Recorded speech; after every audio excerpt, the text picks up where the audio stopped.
રાજપીપળામાં વારંવાર વીજ પુરવઠો ખોરવાતા નગરજનોએ ભારે નારાજગી સાથે રાજપીપળા જીબી ફરિયાદ કેન્દ્ર પર હલ્લાબોલ કર્યો હતો। રાજપીપળા શહેરમાં છેલ્લા કેટલાક દિવસોથી વારંવાર વીજ પુરવઠો ખોરવાતા નગરજનોમાં ભારે રોષ ફેલાયો છે।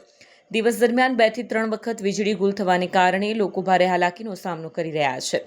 ખાસ કરીને અતિશય ગરમી વચ્ચે નાના બાળકો, વૃદ્ધો અને દર્દીઓને વધુ મુશ્કેલી પડી રહી છે।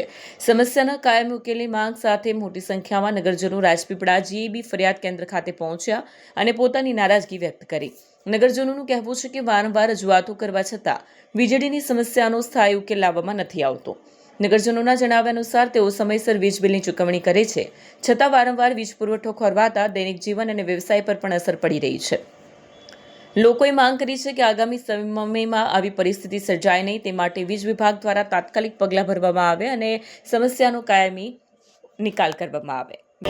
રાજપીપળામાં દર વર્ષે લાઇટ જે વીજળીની જે સમસ્યા છે તેના વિશે આપ શું કહેશો?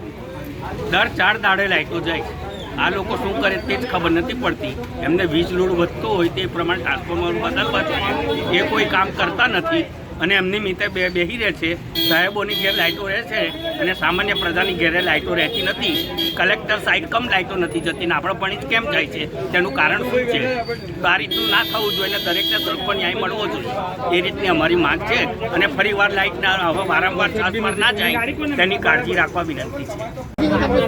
રાતના ટાઈમે ખોટી રીતે લાઇટો જે બંધ કરી દે છે તે બહુ ખોટું છે।